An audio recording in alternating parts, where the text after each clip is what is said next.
De retour donc dans On va plus loin pour l'entretien du jour. On va aller beaucoup plus loin avec Béatrice Guret. Bonsoir, merci d'avoir accepté notre invitation. Vous êtes grand reporter au Monde et vous publiez ce livre, La tête qui tourne et la parole qui s'en va. C'est un livre très personnel, bien plus que les précédents, puisque vous parlez de la maladie de vos parents, la maladie d'Alzheimer. Avant que vous nous parliez précisément de ce qu'ils ont vécu, de ce que vous avez vécu, je voudrais justement vous faire réagir à cette annonce d'Agnès Buzyn qui est de dérembourser les médicaments anti-Alzheimer. A priori, quand on ne connaît pas le sujet, ça surprend, ça peut choquer, mais on entend que la Haute Autorité de Santé le réclame depuis des années. Quel est votre avis ? Ça peut en effet choquer parce qu'il y a 900 000 malades d'Alzheimer et il y en aura de plus en plus. Mais cela dit, aucune efficacité n'a été prouvée pour les médicaments. Donc les effets secondaires sont très importants. Moi, mes parents n'en ont pas eu du tout et je crois qu'on ne peut pas... Si vous voulez, la maladie d'Alzheimer, c'est les neurones meurent et l'hippocampe, qui est donc dans les lobes temporaux, rétrécit, c'est un des lieux de la mémoire, c'est un peu votre GPS si vous voulez. Et donc, à partir du moment où ce processus de dégénérescence neuronale est engagé, on ne sait pas l'arrêter. Donc, il n'y a pas de médicament qui marche contre... Il n'y a personne qui a guéri d'Alzheimer. Donc, moi, c'est une décision qui ne me choque pas. Alors, je ne suis pas médecin, mais voilà. Mais vous avez votre connaissance du sujet. Voilà. Les chiffres, vous les avez un petit peu donnés. On va les donner parce qu'ils sont effarants. Vous l'avez dit, plus de 850 000 personnes sont atteintes de la maladie d'Alzheimer ou d'une maladie apparentée. Selon la Fondation pour la recherche médicale, 225 000 nouveaux cas diagnostiqués chaque année en France, soit près d'un toutes les 3 minutes. En 2020, un Français de plus de 65 ans sur 4 devrait être touché par la maladie d'Alzheimer. C'est un enjeu de santé publique absolument majeur. Est-ce que vous sentez que les autorités ont pris le problème à bras-le-corps, à la hauteur de ce qu'ils demandent ? Le problème se focalise sur l'endroit où l'on met ces personnes atteintes parce qu'ils ne peuvent plus rester chez eux, ou alors à un coût totalement faramineux. Il n'empêche que les EHPAD sont aussi très chers, enfin certains d'entre eux. Et c'est là que se cristallise le problème social, le problème, même le problème tout simplement républicain. Vous avez vu les travaux du comité d'éthique. Bien sûr. Nous avons titré, Le Monde a fait sa manchette là-dessus, on maltraite, en France, on maltraite nos vieux. Donc ça, c'est évidemment un problème de société, mais énorme.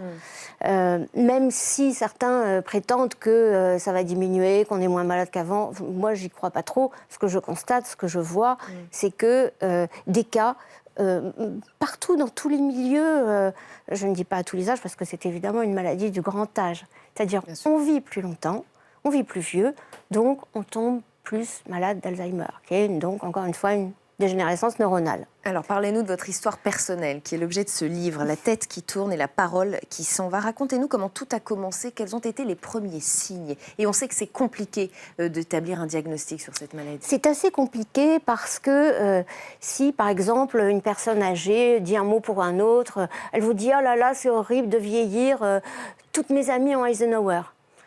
Donc on se dit « Bon, bah, elle perd un peu la tête, oui. Voilà ». Donc, la mémoire qui flanche. La mémoire qui flanche. Ça, c'est pas très grave. Bon, vous savez plus où sont vos clés, vous avez oublié votre téléphone. Bon, ça arrive à tout le monde.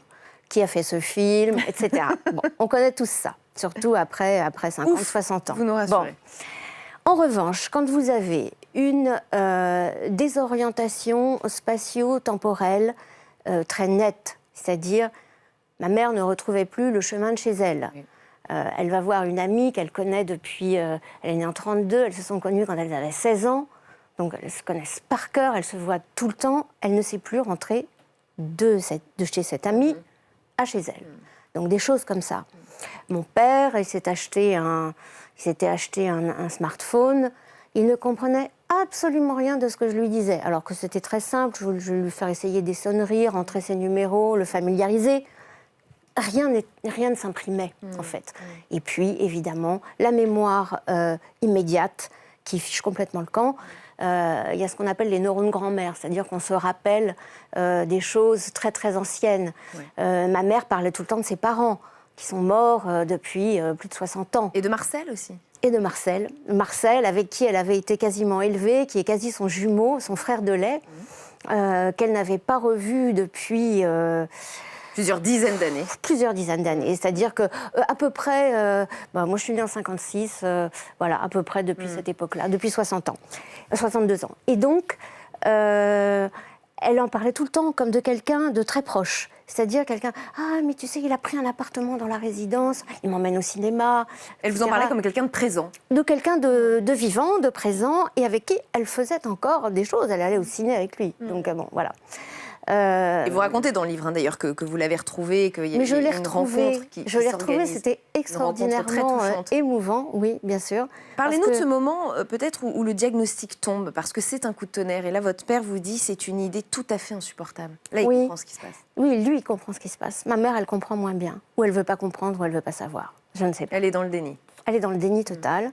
Elle est frappée d'anosognosie. C'est-à-dire que c'est une des maladies qui peut accompagner Alzheimer ou les maladies neurodégénératives. C'était d'ailleurs le cas de Jacques Chirac. On ne se rend pas compte de son état. Donc elle ne sait pas que mon père est mort. L'endroit où elle habite, elle pense que c'est chez elle. Bon, d'ailleurs, ça c'est très bien. Tant mieux. Tant mieux.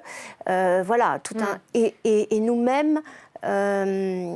quand on lui parle, elle dit des mots pour d'autres, mais ça ne la gêne pas du tout et ça a l'air très naturel. C'est ça qui est tout à fait extraordinaire. Et je vous avoue que c'est une bénédiction parce que quand la personne malade d'Alzheimer est lucide sur son état, je pense que c'est quelque chose de tout à fait insupportable, comme le disait mon père. Et pour elle et pour ses proches. Et pour ses proches. Oui, mais nous, on s'habitue. Je vais vous dire, moi, c'est ça que je voudrais dire à tous les gens qui ont des proches malades d'Alzheimer, c'est que, voilà, on n'y peut rien pour l'instant. Donc, il faut prendre tout le meilleur de la vie qui nous est encore donné malgré tout. Parce que quand vous entourez ces personnes d'amour, que vous êtes très patient avec eux, que vous riez avec eux... la vie est formidable. Vous le définissez, votre rôle, tout de même. Vous écrivez « Sous mes yeux, et sans que j'en mesure bien le sens, mes parents sont en train de devenir mes enfants. » Tout s'inverse, oui, les rôles s'inversent. Tout s'inverse. Et d'ailleurs, souvent, quand on vient avec ma sœur voir ma mère, elle nous saute au cou et elle nous dit « Ah, que c'est bon d'avoir une maman. » Alors on lui dit « Mais c'est toi, notre maman. » « Ah oui, c'est vrai. » Alors elle rit et donc tout va bien. Dans votre livre, vous appelez votre père Pierre, le plus souvent, et votre mère, ma mère, parfois Lily. Il y a eu une distance qui s'est mise particulièrement entre votre père et vous? C'est une très bonne question. Non, parce que j'appelle ma mère Lily aussi. Écrire cette histoire, en fait, c'était une mise à distance des faits. Moi, ça m'a fait beaucoup de bien. Je suis très heureuse d'ailleurs parce que beaucoup de gens m'écrivent maintenant pour me dire on a exactement vécu ça. Ça nous fait tellement du bien de ne pas être seuls.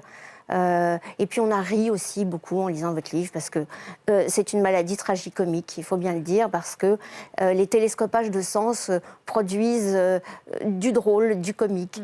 Et donc je les appelle par leur prénom. Je les ai jamais appelés par leur prénom du temps où ils étaient en bonne santé. Voilà, du temps où ils étaient en bonne santé. Et j'ai toujours appelé mon père papa, enfin comme à peu près tout le monde, mais écrire cette histoire, c'était justement la mettre à distance avec des mots et essayer de trouver un ton, un fil de récit qui me permettent de la rendre universelle d'une certaine façon. Et donc, ils ne sont plus papa et maman, ils sont Pierre et Lily. Et d'ailleurs, maintenant, très naturellement, j'appelle plus jamais ma mère maman, je l'appelle Lily. Tous les deux ont été touchés, c'est extrêmement rare au sein d'un couple que les deux personnes soient touchées. Est-ce que ça vous inquiète particulièrement? Est-ce que vous, à titre personnel, vous dites il faut que je me fasse suivre plus que les autres? Au début, oui. Parce que on est donc 3 frères et sœurs et on a tous un peu paniqué en se disant voilà. Bon, et puis après j'ai lu, j'ai compris que l'Alzheimer héréditaire survenait d'ailleurs très tôt, c'est-à-dire vers 40, 50 ans, enfin voilà, et qu'il allait beaucoup plus vite. Donc, je me suis dit, bon, maintenant, à l'âge que j'ai... globalement, je suis épargnée. Ça devrait aller. Et c'est à lire dans La tête qui tourne et la parole qui s'en va. Merci infiniment, Béatrice Guret, d'avoir été notre invitée ce soir. C'est donc la fin de cette émission.